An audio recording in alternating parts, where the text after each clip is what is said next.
Good afternoon and welcome to this webcast edition of CTC TV.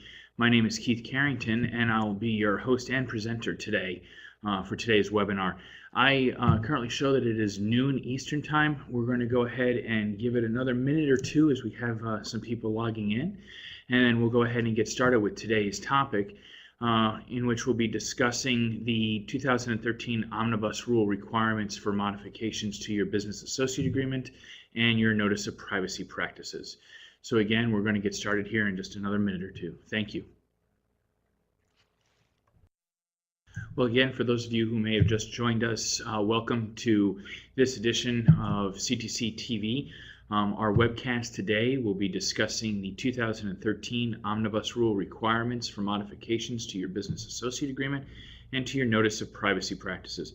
My name is Keith Carrington, and amongst the many hats that I wear here at Computex City, I am the compliance officer, and I know I've worked with many of you over the last year or so regarding risk assessments and preparing to meet the compliance requirements now for the Omnibus Rule.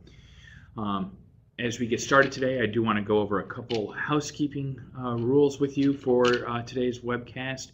At the end of it, we'll go ahead and I'll address any questions that you might have. I would invite you throughout the course of today's webinar to go ahead and enter your questions in the chat screen, which is about halfway down the left column of your screen. You're going to see a chat, and just feel free to put your questions in there and send those over. I'll get those, and I'm probably going to hold on those until the end of today's webinar, and then I'll get through them. Obviously, if you have any questions after this webinar, I will put the Computex City contact details up on the last slide, and would invite you to go ahead and feel free to contact us at any time. Likewise, this presentation will be available on our website, and we'll go ahead and announce when that is available for you to view both through our website or through YouTube, where we will also publish it. Today's presentation is rather technical in terms of how we are constructing both a modified business associate agreement to meet the new requirements, as well as your notice of privacy practice. Most of our time is going to be spent in the business associate agreement because that's where we see the greatest number of changes, and we know that over time the business associate agreement really has not been strictly adhered to or utilized in the healthcare community. So as we see regulatory enforcement actions on business associate agreements increase in light of the Omnibus Rule, we want to make sure that we go through the mechanics of those today. And as we do go through this presentation, there really are three components that we're going to address today. And the first is understanding what the direct liability provisions for business associates means to your practice, as well as to your business associates and their subcontractors who may provide valuable services for your practice. We're then going to go into constructing the business associate agreement.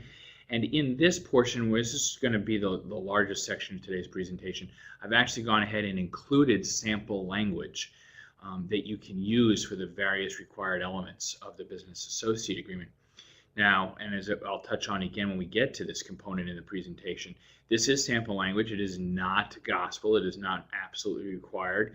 And we expect that there will be modifications to that copy to reflect the realities of both your medical practice and the relationship you have with your business associates. I don't expect that you're going to be able to take notes through this section of the presentation, and I'd actually encourage you to just sit back. If you're eating lunch while watching this, go ahead, enjoy your lunch.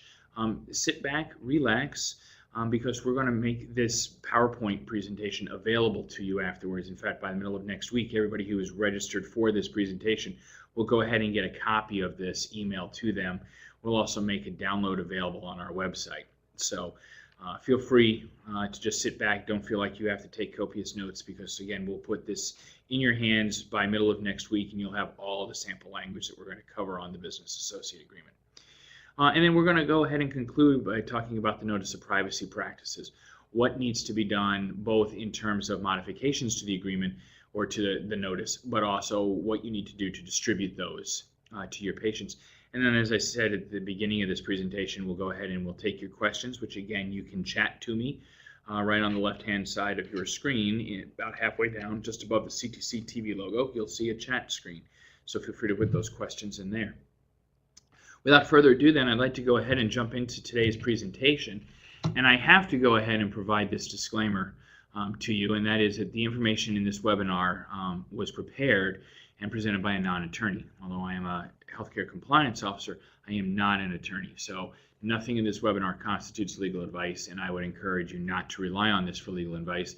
You should seek out competent legal counsel for all matters of a legal nature, including some of those discussed here, particularly if you're trying to figure out how you need to custom tailor your agreement to fit your practice. I would strongly encourage that you consult a competent board-certified health law professional. Obviously, if you need recommendations, I'll be happy to make some to you. We work with a number of them here in Central Florida, and I can certainly make those recommendations. If you're outside of the immediate area, you can also go to your bar association and find those attorneys who would be certified for health law. And now that we've got that out of the way, let's jump in and let's talk about understanding the business associate liability provisions. And there really are two major components that I want to touch on with you this morning. And the first is the application of the HIPAA rules to your business associates and their subcontractors, as well as the updated definition for a business associate, because we have redefined that. And I think one of the most stark changes to the definition probably comes in the medical courier space, where for the longest times medical couriers were deemed as not being a legitimate business associate and thus not subject to it. Now what we have heard in guidance from Health and Human Services that most medical couriers are. The big boys, FedEx, DHL, UPS, and the United States Post Office are all exempted and not deemed to be business associates. But when we are talking about your lab couriers or your independent medical couriers that your office may go ahead and contract with to provide services, they most likely are.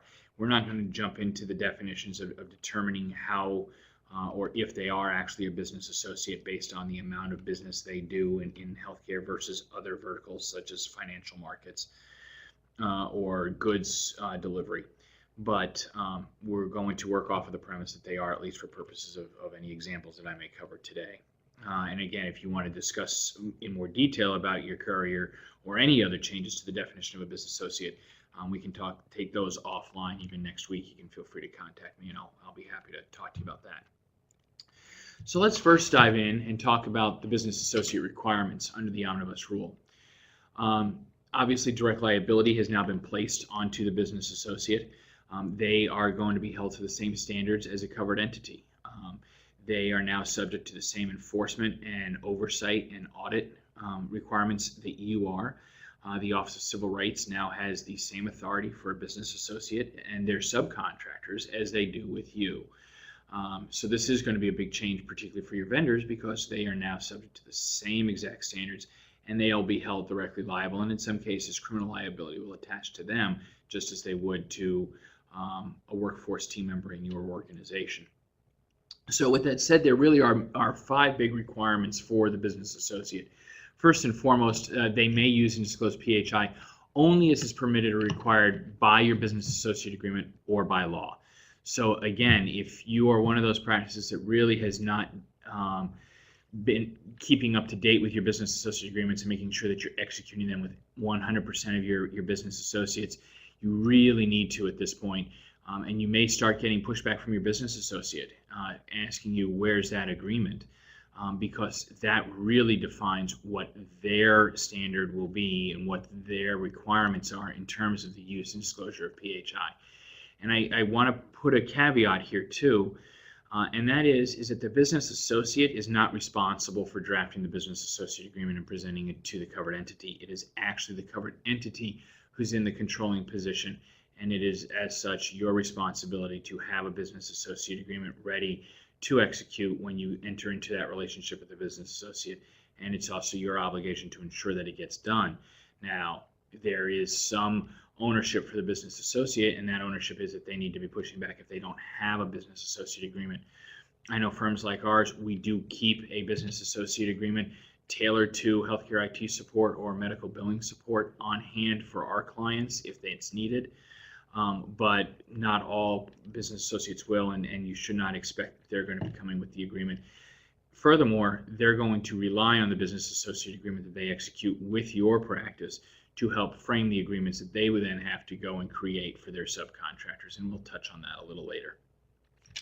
The second big requirement is that they're expressly prohibited from using or disclosing PHI in any manner that would violate the privacy rule if it was done by you. So bottom line here is, If it's not a permitted use of PHI for you, it is not a permitted use for them. They don't get any extra latitude here. Third, they are expressly required to use, request, or disclose only the minimum PHI necessary to perform their function. All right, so if we take a look at a medical courier again, realistically, the only PHI they need would probably be a patient's name to validate that there are X number of specimens in X number of containers for patient X that they're picking up. And so as a result, that's all that needs to be given to them. You need not be providing other information. You shouldn't unless it's absolutely necessary for them to do their job. So do keep in mind that it's the minimum required to perform the functions of the job, and that's really where the limit needs to be on what PHI they have access to. They must also disclose PHI under two conditions. One, when it's required by the Secretary of Health and Human Services for any investigation or determining compliance with the privacy rule, no different than the requirement for you. And two, they're obligated to disclose the PHI to you or to an individual in order to satisfy the covered entity's obligation with respect to the patient's request for an electronic copy of their PHI. If it's something that you are, for example, if you're working with a provider who does electronic medical record hosting and all of the data resides on a hosted server, and you're faced with needing to provide copies that you can't access from your office, certainly the business associate can go ahead and render those copies for you, since they have access to the medical records on their databases. They can go ahead and generate that and provide that to you, unless you're going to instruct them to provide it directly to the patient. I would probably recommend, as a non-attorney, that you think about having that come back over to you, and then you pass that on to the patient. But under either scenario, they are obligated to disclose that if there is a request that comes from you or directly from a patient, because you refer the patient over to speak with them.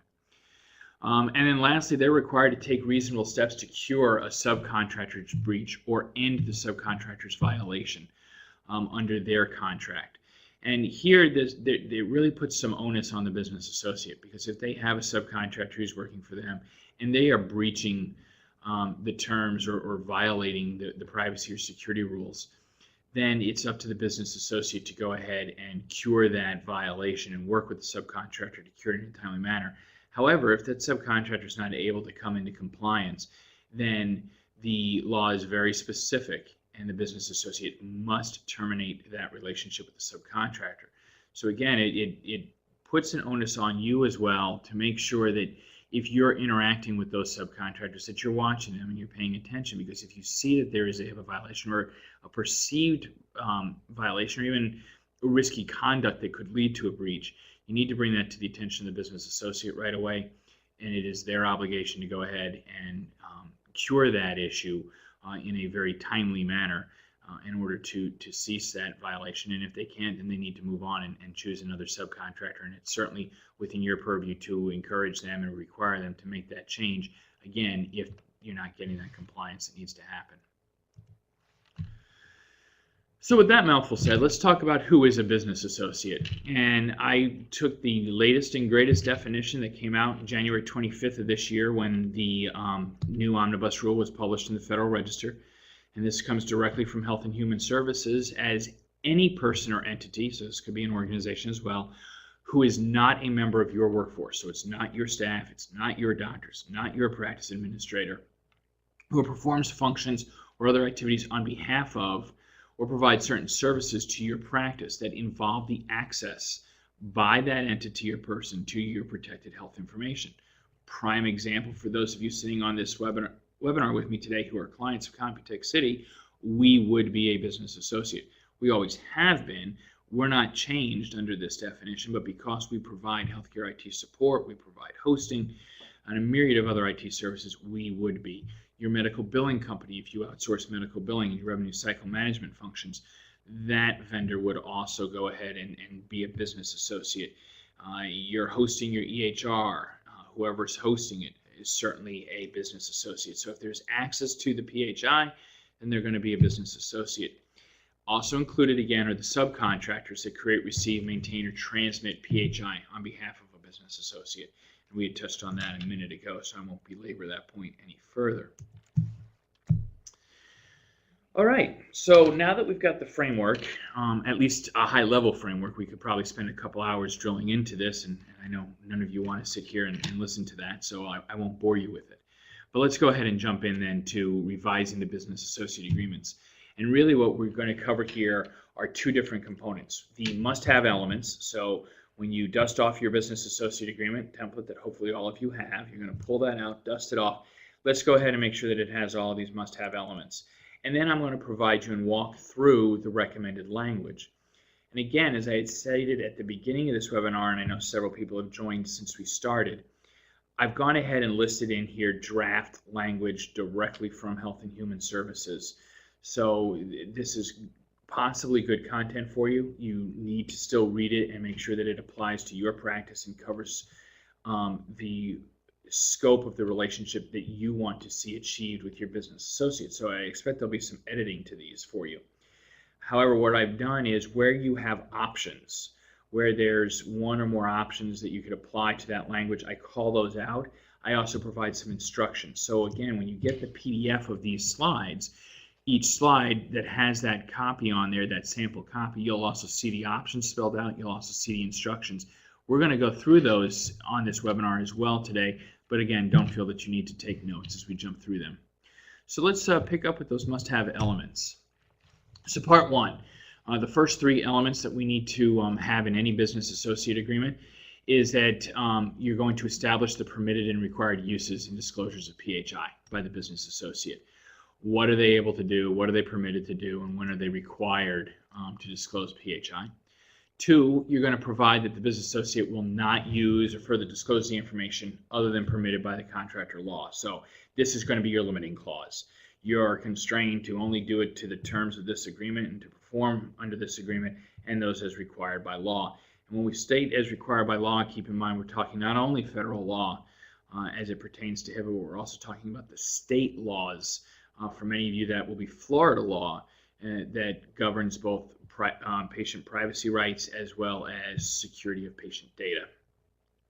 The third required element that you must have, and there are 10 of these required elements, by the way, so we're now 30% of the way through as we touch on this third one, is that you need to require the business associate to implement the appropriate safeguards to prevent unauthorized use or disclosure, including implementing the requirements of the HIPAA security rule with regards to electronic protected health information. So again, a lot of the same requirements that you are faced with that are now faced to the business associate requires that those disclosures be stated in the business associate agreement. That's why we're seeing a lot of these new must-have elements that are coming through that may not have been included in your prior business associate agreements.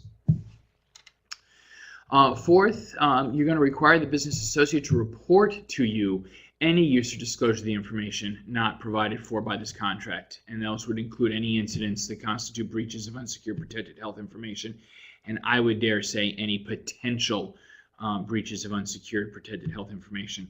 While we're not going to be discussing on today's webinar the new breach notification rule, I do briefly want to touch on it as it relates to point 4 here. Keep in mind that the omnibus rule has now changed the posture that we take with the breach notification rule. We now assume that a breach has occurred, and it is the onus of the covered entity and the business associate to go through and conduct a risk assessment to prove that it has not been a breach. So I would make sure that you open those lines of communication with your business associate, and you also require that in your business associate agreement to make sure that they're reporting any potential or suspected incidents that could lead to a breach, because again, you want to jump on that as fast as possible to determine, are you going to have to report this as a breach? And if so, then you're taking the necessary measures, hopefully before any affected patient or other individual files a complaint with a regulator regarding that. The fifth must-have element is going to require the business associate to disclose protected health information as specified in the contract, again, to cover and satisfy your obligation to a patient's request for copies of their PHI. So this is just a rehashing and a codification, or a memorialization, if you will, of that requirement that we talked about a few minutes ago for business associates. Moving on, we are also going to require the business associate to make available to Health and Human Services its internal practices, books, and records. Keep in mind earlier when we were talking about the requirements of business associates, they now fall under the jurisdiction of the Office of Civil Rights just as you do.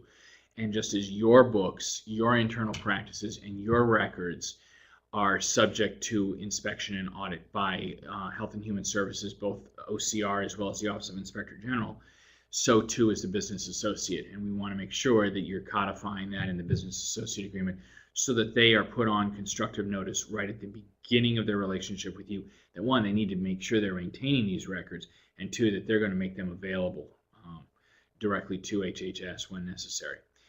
The eighth requirement is that at the termination of this contract, if feasible, you're going to require the business associate to return or destroy all protected health information that they've received from you, created on your behalf, or received from another business associate. And again, there are a number of different ways that you can draft this particular requirement, but you should have some surrender and return or destroy certification clause that's going to put the onus on them to confirm to you that they've destroyed that PHI. All right, so moving along into part 4 here, we round out the last two of the must-have elements for any business associate agreement. And first of the last two is that you're going to require the business associate to ensure that their subcontractors will engage, that they may engage on its behalf, that they'll have access to protected health information and agree to the same restrictions. It's important that you want this, that you have this clause in the business associate agreement, because basically what it is saying is, dear business associate, you're going to ensure that your subcontractors adhere to the same standards. And that's because under the common law theory of agency, you can be held liable for the conduct of your business associates and their subcontractors. So you want to make sure that you have the pass-through language in your business associate agreement that reaches down to that subcontractor to try to, one, limit your liability whenever possible, but two, also create that vehicle through which the subcontractor is now obligated to the same obligations as the business associate. This clause also is what justifies the business associate to go back and tailor an agreement with the subcontractor to work on your account and to adhere to the same standards that they have to adhere to. So this clause you absolutely want to make sure is in there at all times. And then lastly, you want to authorize termination of the contract by you if the business associate violates a material term of the contract. Let's face it, you need to limit your liability wherever possible. If you've got a business associate who's out there and not taking this very seriously, and they're one heartbeat away from a breach that could be costly for you, I'd have to question why you would want to keep that vendor in place and keep working with them. So make sure that you have the termination clause in so that you can break it. The thing you want to remember about business associate agreements are that these are valid contracts, just as any other service agreement or service contract you would enter into. And there's consideration for this contract. It is legally binding on both parties. There are obligations on both parties. So again, just as you would with any other contract that you're entering into, you want to make sure you protect your rights to termination clauses. You want to do that here. And lastly, I just want to call attention again, I know we've mentioned it several times now, but contracts between the business associate and their subcontractors are subject to the same requirements. So when I talk with a business associate and I help them with their agreements for subcontractors, we're walking through these same 10 must-haves. We're just redrafting how those read so that it's from a business associate down to their subcontractor to inure to the benefit of the covered entity. So now that we've completed the must-haves, let's start talking about some sample provisions. And we've got quite a few here. And as I stated at the beginning of this webcast today, please don't feel that you have to jump in and take notes on these, because you will get a PDF of this presentation by middle of next week, so you'll have all of this again in there. But you should start your business associate agreement off with some definitions, both a catch-all definition at the beginning of the agreement and also some very specific definitions. There are 3 specific definitions we'll talk about in a second. But your catch-all definition simply states and memorializes in the agreement that the following terms in the agreement shall have the same meaning as those terms in the HIPAA rules. And we say this because what we're indicating to them is that you don't get to define this differently than the regulators who enforce this define it. This avoids the semantics game later when fingers start getting pointed between a covered entity and a business associate, and I've seen this happen, where they start arguing over the definition. Well, this clears that up right up front for you. Basically, you're saying such terms as breach, data aggregation, minimum necessary, notice of privacy practices, protected health information required by law, the secretary, so on and so forth, all have the same definitions as those used in the actual HIPAA statutes, to which there is guidance, both case law and regulatory comments from the rulemaking process from Health and Human Services that provides the definitions for these. And you're simply saying, yeah, we're going to use those definitions because that's what the regulators are going to use. Moving along, there are some specific definitions that you want to include. Those are for the business associate, the covered entity, and HIPAA rules. Bottom line, you're going to cite to the federal code, 45 CFR 160.103 for the business associate definition. I would suggest you take verbatim off of this slide that definition, because that comes right out of that citation. And then at the end, you're going to see in bracketed names there, or in brackets, you're just going to go ahead and enter in the name of your business associate. So again, if we use the Computex City example, it would be a business associate shall generally have the same meaning as the term business associate at 45 CFR 160.103, and in reference to the party to this agreement shall mean Computex City, LLC. Covered entity, again, you're going to follow the same model. The citation will be the same, and you're basically saying that the covered entity is you. And when you see the brackets at the end of that sentence, you're going to put in your practice name. And then lastly, HIPAA rules. Those are going to mean both the privacy, the security, the breach notification, and the enforcement rules. Those are the four big caveats to which can bite you, and they can bite the business associate. So those are the parts they're going to have to comply with. So moving on, once we've got the definitions, then we're going to move into what I call the business associate agrees to portion. This is the operative meat of your business associate agreement. And there are quite a few agree to's clauses here that we're going to run through. I'm not going to read these verbatim for you, but we are going to go through them, and I will spend more time on some than others for you. And then we're going to start off the recommendation from Health and Human Services as you follow this order for them. But again, keep in mind, you don't have to. You do not have to use this language. Again, you can tweak the language to meet the scope of your agreement to reflect both your position and that of the business associate and the nature of the relationship between your parties.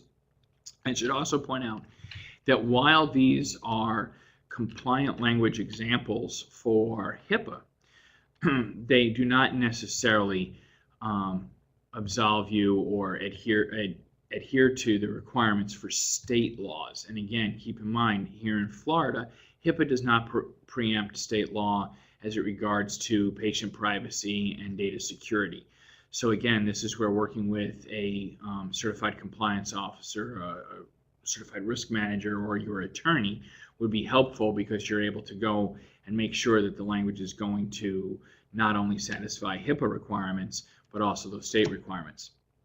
And with that said, the very first agree to that a business associate should do is not to disclose protected health information other than permitted by law, to use appropriate safeguards to comply with HIPAA rules with respect to the electronic protected health information, prevent use, disclosure of protected health information other than is provided for in this agreement.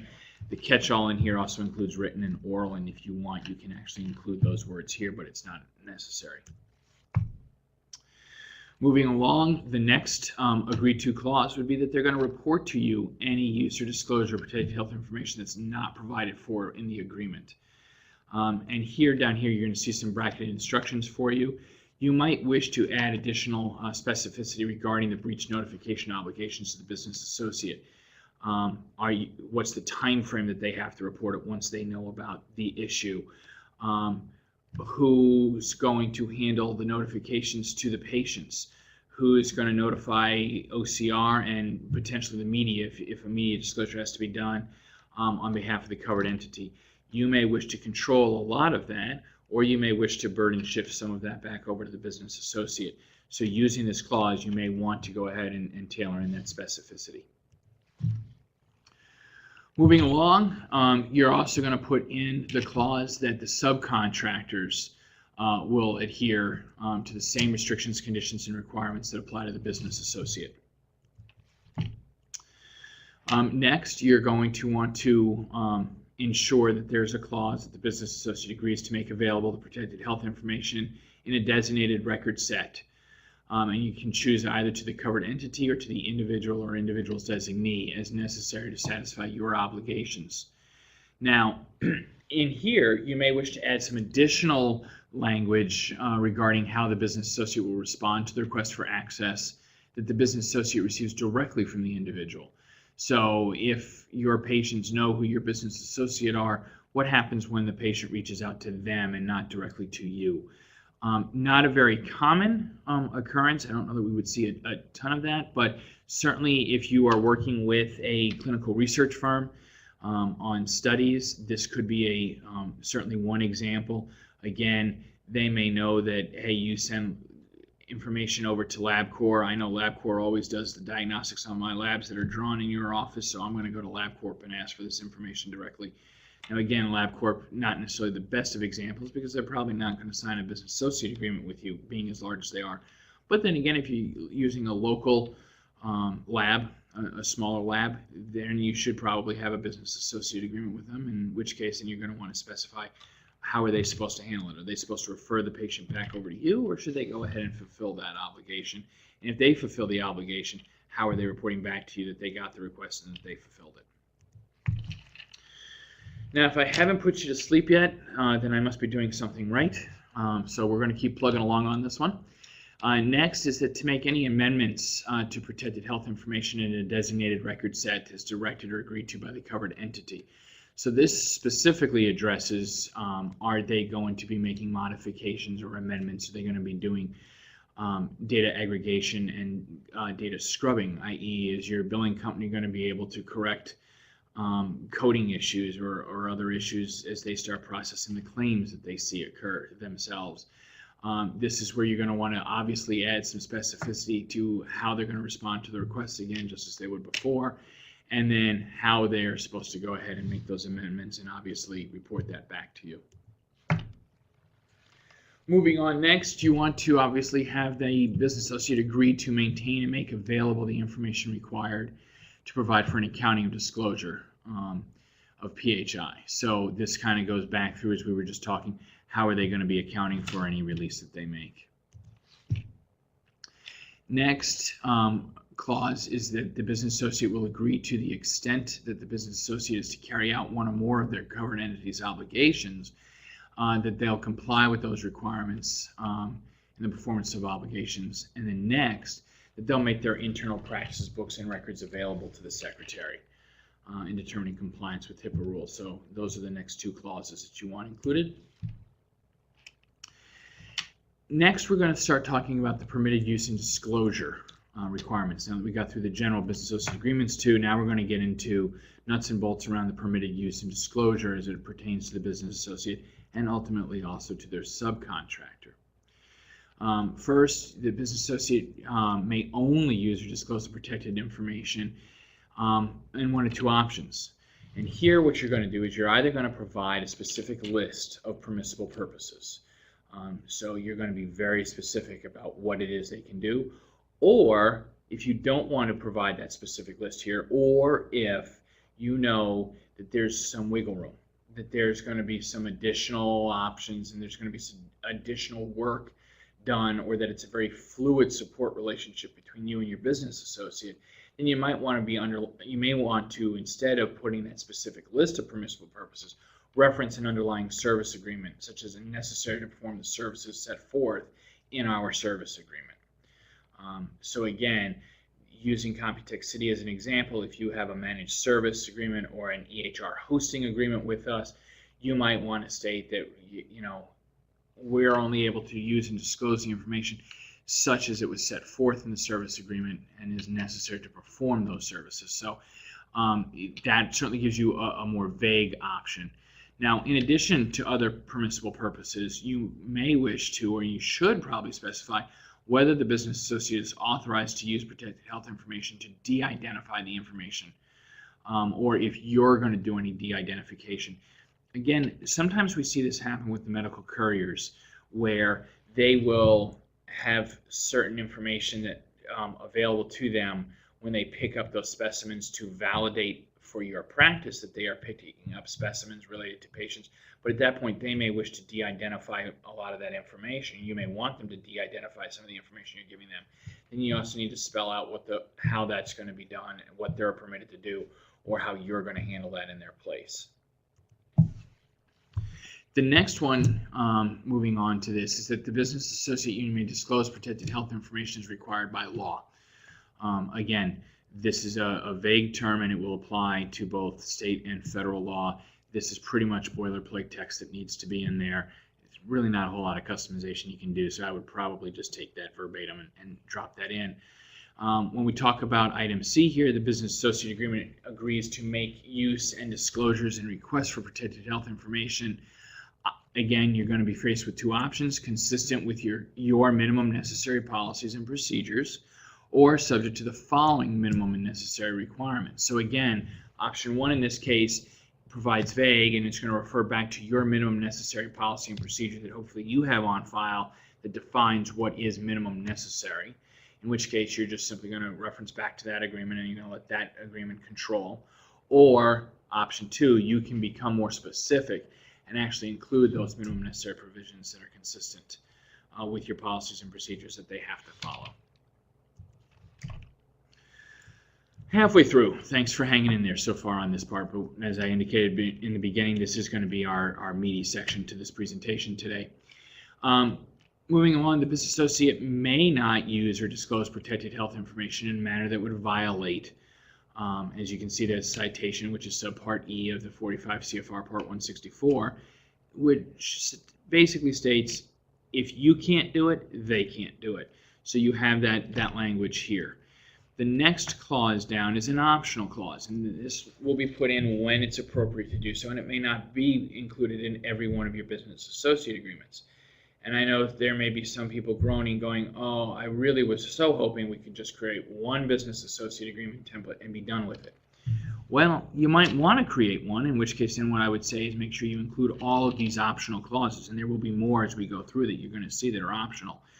What I would do in that case, if you want to try to templatize this and streamline this process for yourself, is come up with a master business associate agreement that has every optional term built into it, and then based on the relationship with each one of your vendors, you go through and you modify that template and you redact out of it those portions that aren't relevant. And that way you're not having to try to put in language. It's much easier to take it out. But do understand, you're not going to have a single boilerplate contract that will look the same for all of your business associates. Now that direct liability applies to the business associates, they're going to be looking for specificity, as will Health and Human Services look for that specificity specific to the role and the function that they provide and the value-added service that they deliver for your practice. So fortunately, there will be greater customization. I know many practices have in the past tried to just use a simple boilerplate agreement and just treat it that way.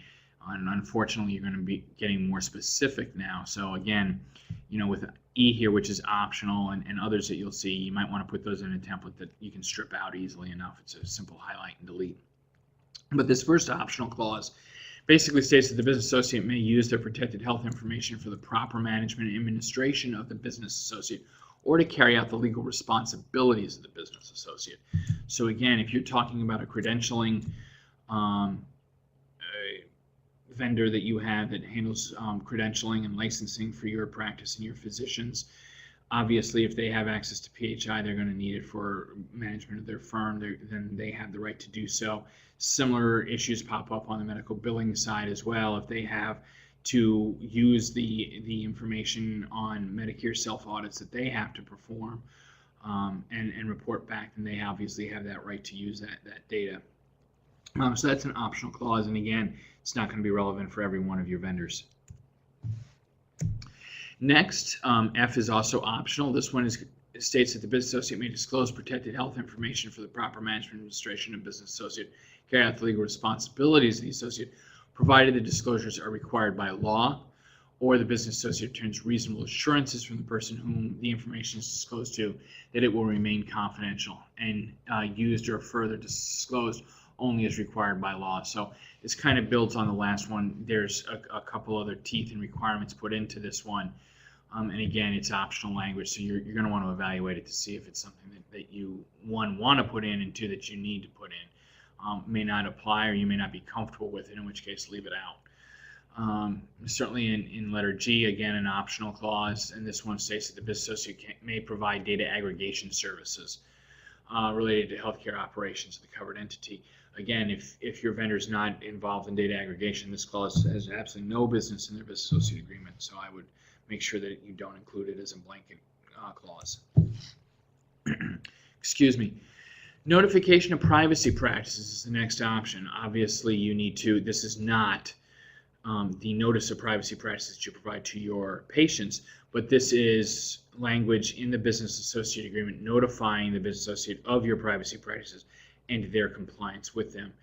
And these are optional clauses for you. They're not necessary to be in the agreement, although, again, depending on the counsel that you get from your attorney, you may want to have these in there for your protection.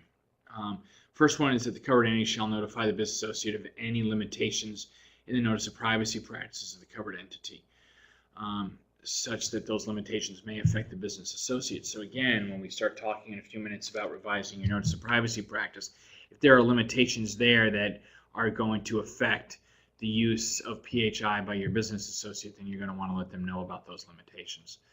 Second one is that the covered entity shall notify the business associate of any changes in or revocation of the permission of an individual.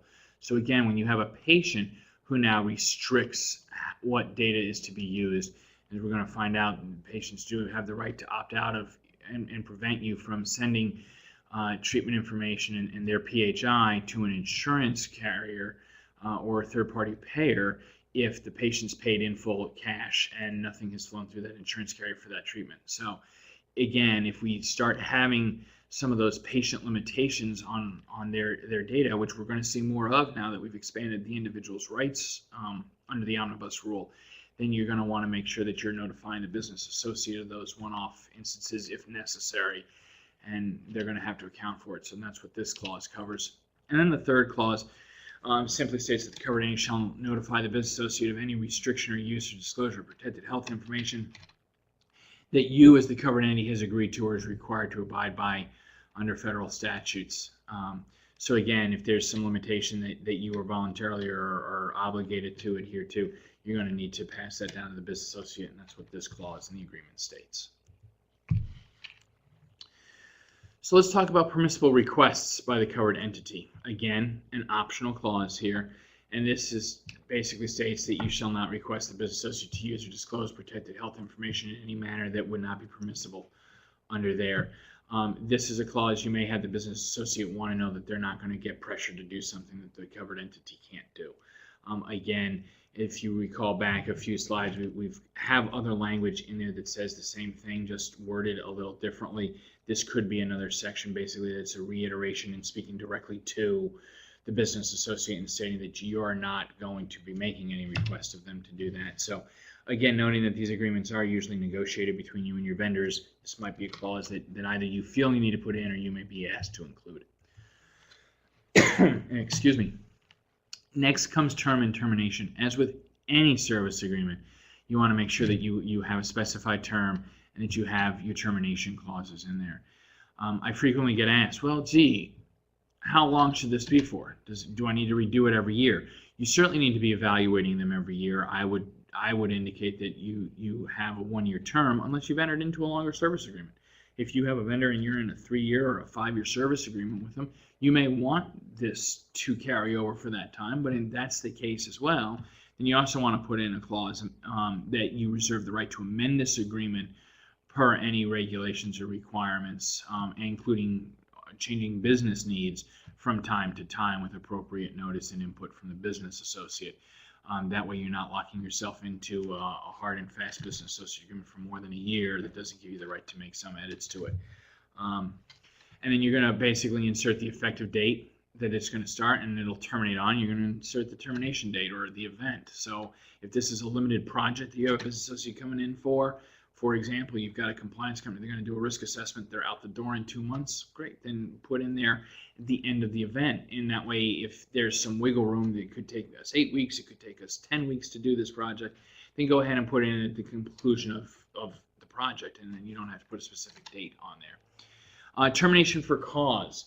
This basically authorizes the agreement to be terminated for cause. So if there's an issue, if there's a violation, then go ahead and it obviously can be terminated, and there's some bracketed language there for you as well to look at when you review this. The obligations of the business associate upon termination, and here again we get into multiple options. The first one is that the business associate is to return or destroy all protected health information upon termination of the agreement. If you recall, we talked about this a few minutes ago, and here's where we actually see that language now come into the agreement. So that's option one, and underneath option one you see there's some draft language there for you to follow, and it starts with upon termination of this agreement at the bottom of the slide.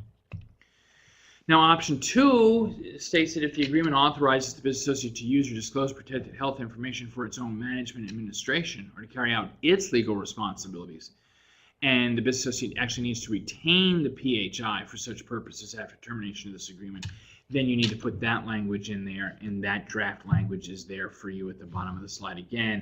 And as before, it starts with upon termination of this agreement. All right, moving on again, term and termination. I understand there's a lot on this slide. It's a little harder to read, so I'll walk you through it, but again, you'll have this in PDF form at the end of this presentation. Under here, the business associate will only retain PHI, which is necessary for the business associate to continue its proper management. They're going to return to the covered entity, or if agreed by the covered entity, to destroy the information, continue to use appropriate safeguards and comply with HIPAA requirements with respect to electronic protected health information. That includes that, if you end up terminating your relationship with a vendor, such as an IT vendor, they still have to continue to use appropriate measures to safeguard the data that you had. So if they had access to your databases, they had access to their staff, or they have staff who leaves, it's still on, the onus is still on that business associate to go ahead and inure beyond the life of this agreement. They're going to have to ensure that protection. Next, not to use or disclose protected health information retained by a business associate other than for the purposes to which they have the legitimate need to do so. And then to return to the covered entity or to destroy the data. So you've got 5 sample clauses there to take a look at and to go ahead and include in your term and termination.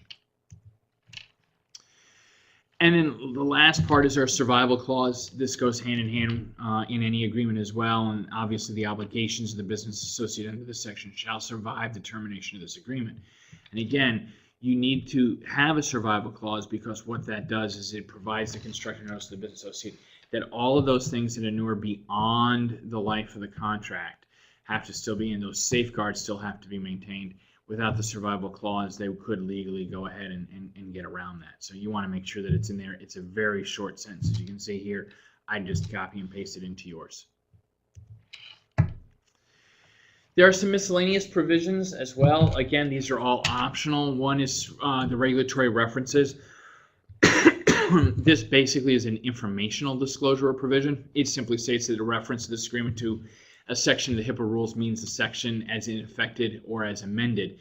Basically what this does, if you put this into your agreement, it's just saying, hey, look, if the federal government goes ahead and makes any amendments to this, the amendment controls, and we're not going to have to re-execute a whole nother agreement. If for some reason we see that the federal statutes and the federal codes are completely renumbered and reorganized, and the citation part changes, we're not going to have to redo our business associate agreement just because the citation has changed. That it's going to remain in effect through that amendment. So it probably makes sense to go ahead and add it. It doesn't take up that much real estate on a piece of paper. I put that one in, and it'll save you from having to go back and keep track of every minute change in the codes to go ahead and redo your business associate agreement. Amendment is the second one. If you remember earlier, I told you that you want to be able to amend this agreement from time to time, particularly if you're doing longer than a one-year term. Here's that clause for you with some draft language for you if you want to put that in. That's letter B. Letter C is interpretation. And then basically this one, another good clause I'd highly recommend that you put into your agreement, is that any ambiguity in the agreement shall be interpreted to permit compliance with the HIPAA rules. So when in doubt, we're going to interpret that you have to do whatever it's going to take to comply with HIPAA as you run through that. So when does all this need to be done by? You're sitting here going, great, I've got to go rewrite these agreements or go talk to my attorney. I'm so excited about this. When do I have to do it? In general, by September 23rd of this year, you need to go ahead and make those amendments.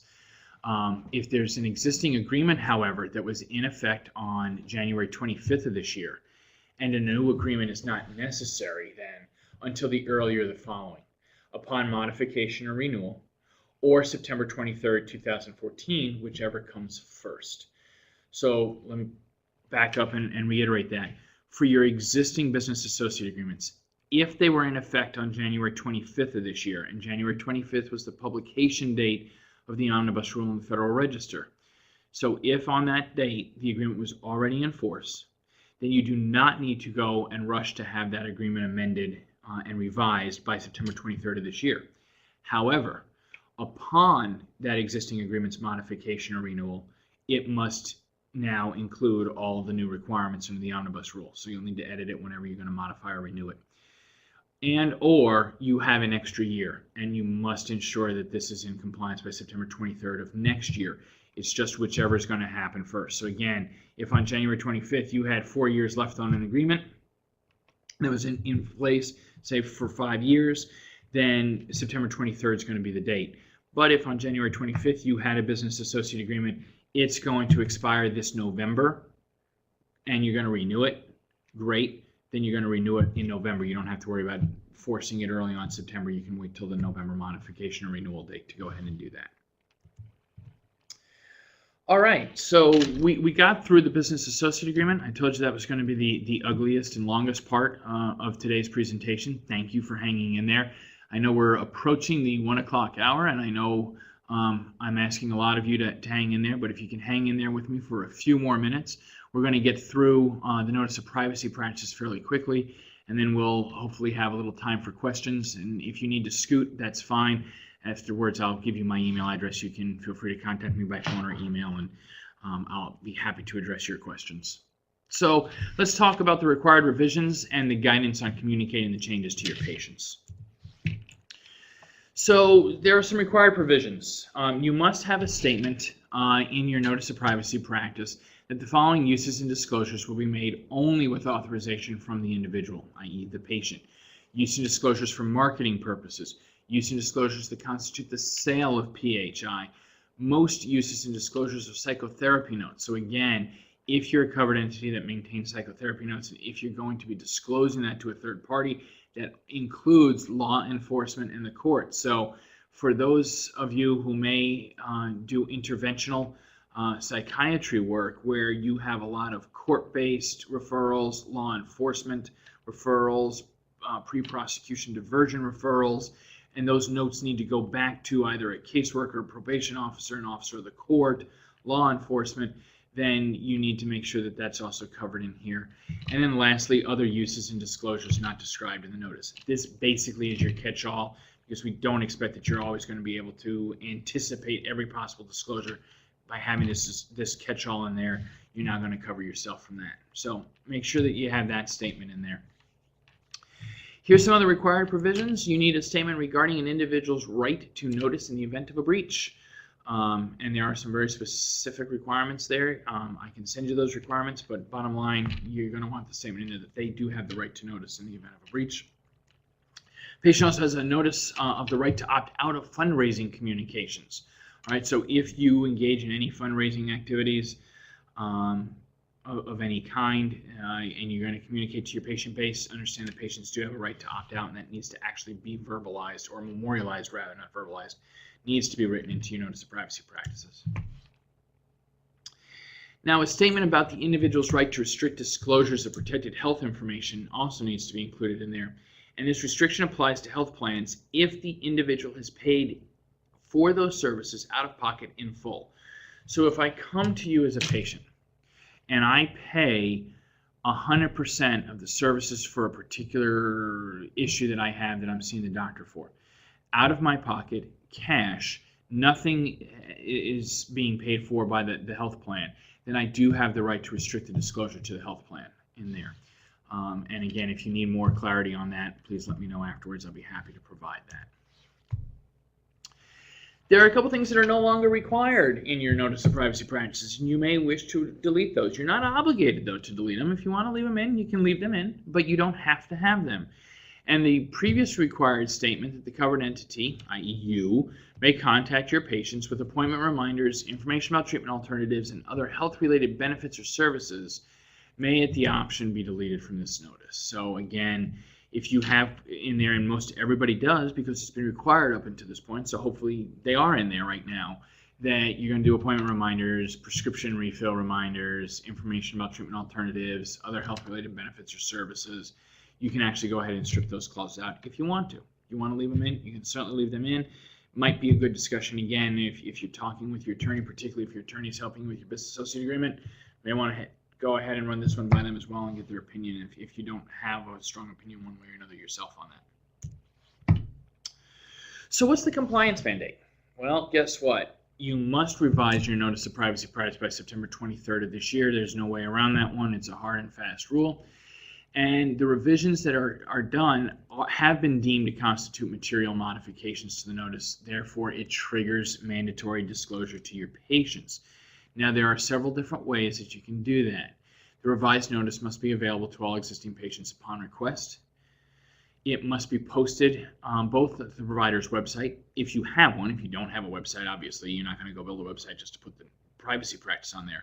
But it must also be posted in a prominent location on the premises.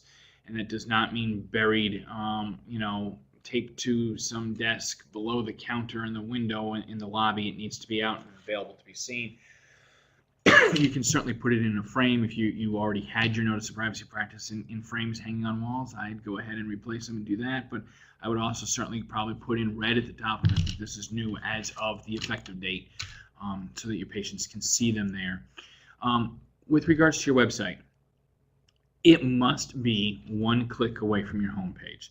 Please don't bury this in your patient forms directory, or think that if I just put in my new patient packet, I'm covered. No, what I would recommend that you do is you either have a PDF or you have a web page that has your Notice of Privacy Practices. And then on your homepage, you create a button. It can be an iconic button that says, please view our updated Notice of Privacy Practices. Patient can click on it, one click. The window that opens up next either needs to be that PDF or it needs to be that web page with the Notice of Privacy Practices. What I'm advising most people to do right now is just create a web page. You're going to list it there, and you're going to code two features on that web page. You're going to code a print button so the patient can print it to the printer, or a PDF download button if they want to download the PDF and save it to read later. Good insomnia reading for them.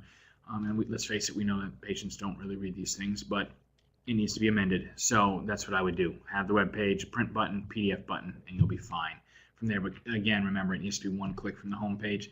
I know some practices are talking about putting it right on the home page just because they want to be, they want to ensure that it's there and it's easily visible by a regulator. That's fine, but you don't have to go over it. That's overboard. It's overkill. It may not really work with how you have your home page laid out on your website. So as long as it's one click from there and there's easy identification on the home page to find it, then you're going to be fine with that. Well, congratulations, guys. We wrapped up, and it looks like I've got exactly 1 minute before 1. So we got this in under an hour today. I know this was a lot of information to put out to you. Again, we're going to send you a PDF of all of these slides. You should have that by Wednesday at absolute latest in your inbox. If you don't, feel free to give us a call. Our main number here is 407-745-1848, so you can call the main line. And if you get Ashwin or Sam, feel free to ask them to patch it through to me. You can email me direct. My email is kcarrington, that's KCARRINGTON @computechcity.com if you want to email me questions. Otherwise, we'll also have this available for download on our website, computechcity.com. And then within a week or so, we'll have the video online as well, and then we'll go ahead and put an announcement out that the video of today's webinar is available for you to view both on our website and on YouTube. So again, if you have questions, you want to hang around for a minute and ask questions, feel free to go ahead and chat those to me. I'll stay around for another minute or two, see if we have anything come in. If not, then I hope you have a wonderful Friday afternoon, a great weekend. It sounds like it's going to be a little wet for most of us here in Central Florida, at least the first part of the weekend. So be safe if you're driving out there in the wet weather, and look forward to seeing you. And again, early next week, you'll get the announcement about our next upcoming CTC broadcast in 2 weeks. So it should be another good topic for you, and we'll have that out to you early next week as well. Thank you for your time today, everybody. And again, if you have a question, I'll stick around for a minute or two and watch this chat board, see if anything comes in. Thank you very much for your time today.